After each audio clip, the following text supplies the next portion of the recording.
Hello friends, स्वागत है आप सभी का हमारे यूट्यूब चैनल अविनाश मैथ्स मंत्रा में। ये एक स्टडी चैनल है और यहाँ पे स्टडी के साथ साथ अवेयरनेस भी बहुत जरूरी है। अवेयरनेस किसी भी प्रकार की हो, आजकल जो आप डेली लाइफ में चीजें कर रहे हैं, और सबसे बड़ी चीज तो आपका खुद का शरीर है, आपकी खुद की हेल्थ है, उसमें अवेयरनेस होना बहुत ही ज्यादा जरूरी है। अगर आप स्वस्थ हैं, हेल्दी हैं, तभी आप अपने काम पे फोकस कर पाएंगे, अपनी चीजों पे, अपनी जिम्मेदारियों पे, परिवार पे तभी फोकस कर सकते हैं जब आप हेल्दी हो, स्वस्थ हो। तो आज हेल्थ अवेयरनेस की सीरीज में हम बात करेंगे बहुत ही इंपॉर्टेंट टॉपिक के बारे में, और बहुत ही ज्यादा मतलब बढ़ता हुआ समझ लीजिए दिक्कत या एक बीमारी या एक समस्या। इसका नाम है यूरिक एसिड। आजकल बहुत सारे लोग ऐसा सुनते हैं या सुनने में आता है कि जैसे जोड़ों के दर्द से परेशान, ज्यादातर मतलब मोस्टली क्या होता है, यूरिक एसिड उनमें ज्यादा होता है जिनमें कोई क्रोनिक डिजीज है। क्रोनिक डिजीज मतलब जैसे मान लीजिए कोई मतलब हाइपरटेंशन से परेशान है, हाई ब्लड प्रेशर, या किडनी की कोई समस्या है, लीवर की कोई दिक्कत है, मतलब आपकी बॉडी में कोई पहले से बीमारी है, उसकी लंबे टाइम से कोई मेडिसिन चल रही है आपकी, तो उसमें भी आपको ये समस्या आएगी। कभी कभी ये समस्या ऐसे भी मतलब ये है क्या, पहले इसको जानते हैं, ये बनता कैसे है, इसको मतलब बाहर कैसे कर सकते हैं आप अपने शरीर से। तो देखिए, यूरिक एसिड होता क्या है, ये आपके खान पान से, ठीक है, जो भी चीजें आप खाने पीने में यूज करते हैं, जब उसको आपकी बॉडी मेटाबॉलाइज करके पूरा मतलब डाइजेस्ट करके जो वेस्ट मटेरियल अलग करती है उस खाने में से, उसी में एक चीज आती है जिसको हम लोग नहीं टॉक्सिक एलिमेंट बोलते, कि वो आपकी बॉडी से अब किडनी फ्लश आउट करेगी बाहर। उसी में एक प्रोडक्ट है यूरिक एसिड। मतलब ये आपके खाने पीने की चीजों से जो डाइजेशन के बाद बनने वाला एक बाई प्रोडक्ट है। इसको शरीर से किडनी के थ्रू मतलब ये फ्लश आउट होता है, आपकी बॉडी से बाहर होता है। लेकिन कुछ केसेस में क्या होता है, जैसे मान लीजिए आपको किडनी की कोई दिक्कत है, आप ज्यादा पानी भी नहीं पी सकते। अगर किडनी की दिक्कत है तो किडनी पेशेंट्स में ज्यादा पानी नहीं पीते, किडनी आपकी सही से फंक्शन नहीं कर रही है, या आपका खान पान ऐसा है कि जरूरत से ज्यादा मात्रा में आपके शरीर में यूरिक एसिड बन रहा है, तो उस केस में क्या होता है, फिर हमें दवाइयों का सहारा लेना पड़ता है और इसको कंट्रोल करना पड़ता है।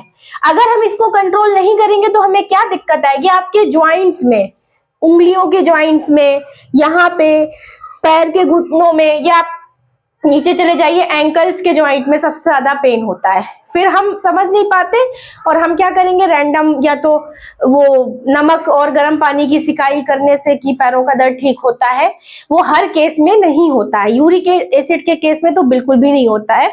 और अगर आपको जैसे यूरिक एसिड जरूरत से ज्यादा बन रहा है या जरूरत से ज्यादा, तो एक मतलब ऐसा समझ लीजिए कि ज्वाइंट्स में क्रिस्टल के फॉर्म में फिर जमा होने लगता है। उस केस में अगर आपको जैसे सिकाई बताई भी गई है तो वो बर्फ की बताई जाएगी, मतलब आइस की बताई जाएगी, हॉट वाटर की नहीं होती है यूरिक एसिड के केस में। दूसरी चीज, अगर आपको मतलब जैसे मान लीजिए थोड़े टाइम के लिए किसी अचानक किसी कारण से यूरिक एसिड बढ़ा है, तो वो दवाइयों से कंट्रोल हो जाता है। इसमें जो ज्यादातर जो बहुत कॉमन दवा यूज होती है वो है जाइलोरिक। फिर भी जाइलोरिक जो मेडिसिन है वो मतलब डॉक्टर से ही पूछ के लें अगर आपको यूरिक एसिड की दिक्कत है, ऐसे ना लें। लेकिन इसमें जो सबसे जो कॉमन मेडिसिन है बेसिक, वो है जाइलोरिक। इसको कंट्रोल करने के लिए आप दिन में 1 बार या 2 बार, जैसा आपके डॉक्टर सजेस्ट करे, उससे ले सकते हैं। खान पान की बात करें तो सबसे ज्यादा यूरिक एसिड आपका कैसे बढ़ता है, अगर आप नॉनवेज खाते हैं, अल्कोहल लेते हैं, तो अल्कोहल और नॉनवेज ऐसी चीजें हैं जिससे आपका यूरिक एसिड मतलब बढ़ेगा। मतलब वो जब आपका डाइजेस्ट होगा तो उसमें जो टॉक्सिक एलिमेंट्स निकलेंगे, उसमें यूरिक एसिड की मात्रा कंपैरेटिवली ज्यादा आएगी। यूरिक एसिड अगर ना कंट्रोल किया जाए तो इससे आपको एक दिक्कत और भी आएगी, आपके किडनी में स्टोन्स बनेंगे। मतलब यहाँ पे बात करते चलते हैं, सबसे पहले खान पान किससे बढ़ता है मेरा सबसे ज्यादा, तो ये हो गया नॉनवेज और अल्कोहल, ठीक है। फिर इसको अगर नहीं कंट्रोल करेंगे तो इसके क्या आएंगे, मतलब इसके आपके इफेक्ट्स क्या होंगे यूरिक एसिड के, ज्वाइंट्स में जो पेन होगा, कभी कभी तो इतना ज्यादा होता है कि चलने फिरने में दिक्कत होती है, बहुत दिक्कत होती है। आपके किडनी स्टोन्स ये बनने शुरू होंगे। ठीक, इसकी जो बेसिक मेडिसिन है उसकी बात कर ले। जो बेसिक आपकी मेडिसिन होती है इसकी, उसकी राइटिंग मेरी बहुत ही गंदी है, सो सॉरी। बेसिक मेडिसिन की बात करें तो जाइलोरिक, ठीक। फेबुटाज भी आती है, लेकिन ये आप डॉक्टर की सलाह से ही लें। आपकी बॉडी को कितनी जरूरत है, ये 100 है, ये 40 भी आती है, 80 भी आती है, 20 भी आती है। ये आपको जिस हिसाब से आपके डॉक्टर सजेस्ट करे उस हिसाब से ली जाती है। जिनमें क्रोनिक डिजीज की प्रॉब्लम है, ठीक है, उनको यूरिक एसिड की समस्या होगी। और हर बार इसको कंट्रोल करने का मतलब ये नहीं होता कि हम दवा ही लेना शुरू कर दें। इसको आप कुछ बेसिक तरीकों से भी कंट्रोल कर सकते हैं। सपोज आप नॉनवेज और अल्कोहल का सेवन करते हैं, इसको कम करिए, या मैं कहूंगी अगर इसकी दिक्कत है आपको तो इसको छोड़ने की कोशिश करिए। ये एक जो होता है ना कि सादा जीवन उच्च विचार वाली उसमें आ जाता है, मतलब सादा खान पान यहाँ पे हम बात करेंगे। सिंपल आपका जो है मतलब मील रखिए, उससे उसमें जो प्रोडक्ट्स होंगे उसमें जब उसका डाइजेशन होगा तो उसमें जो टॉक्सिक एलिमेंट्स होंगे वो कम निकलेंगे। कम निकलेंगे तो आपकी किडनी को कम मेहनत करनी पड़ेगी। स्पेशली जो क्रोनिक डिजीज वाले लोग हैं, जिनको डायबिटीज की प्रॉब्लम है, शुगर की प्रॉब्लम है, वो लोग ये बात जरूर ध्यान में रखें कि उन्हें अपना खान पान बहुत ही सिंपल और ऐसा रखना है कि जो डाइजेस्ट आसानी से हो और आपके किडनी पे भी ज्यादा मतलब दबाव ना डाले।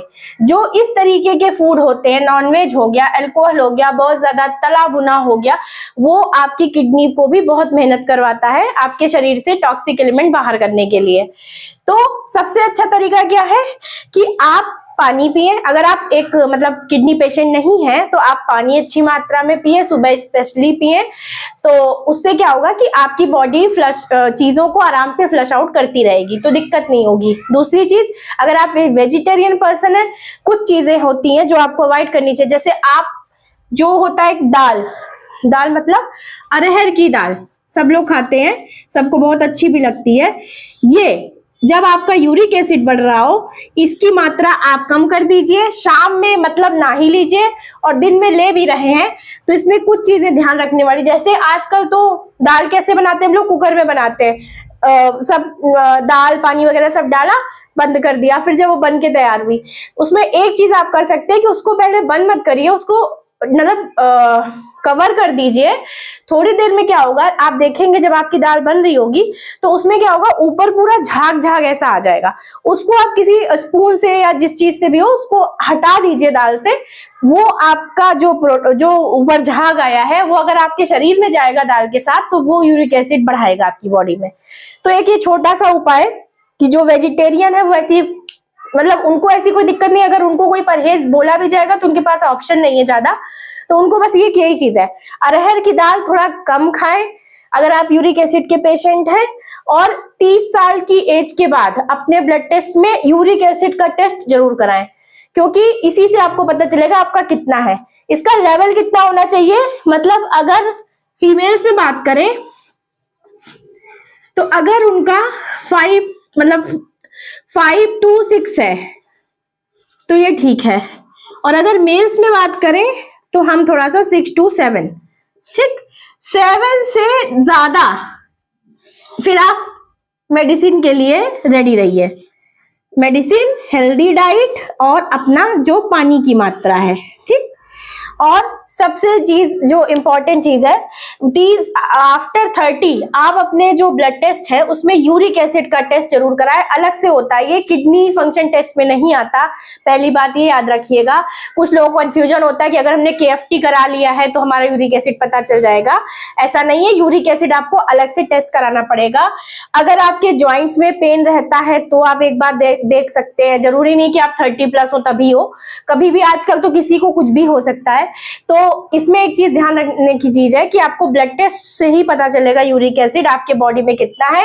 7 के अंडर होना चाहिए तो वो ठीक है। अगर आपका 6 से ज्यादा हो रहा तो भी थोड़ा सा मतलब प्रिकॉशन लीजिए। इसकी दवा कोई लंबे समय तक नहीं चलती है, और अगर क्रोनिक डिजीज वाला पेशेंट है तो फिर उसमें यूरिक एसिड का लेवल थोड़ा सा ज्यादा आएगा, उसमें परेशान होने वाली बात नहीं है। तो ये रहा कुछ जरूरी इंफॉर्मेशन यूरिक एसिड के बारे में। उम्मीद करती हूँ कि आज की बातचीत आपको अच्छी लगेगी। हेल्थ अवेयरनेस का टॉपिक था। अगर आप लोगों को ये टॉपिक पसंद आए तो बताइएगा, ऐसे ही टॉपिक पे हम आगे बात करेंगे फिर अपने किसी दूसरे वीडियो में। Thank you so much for watching guys.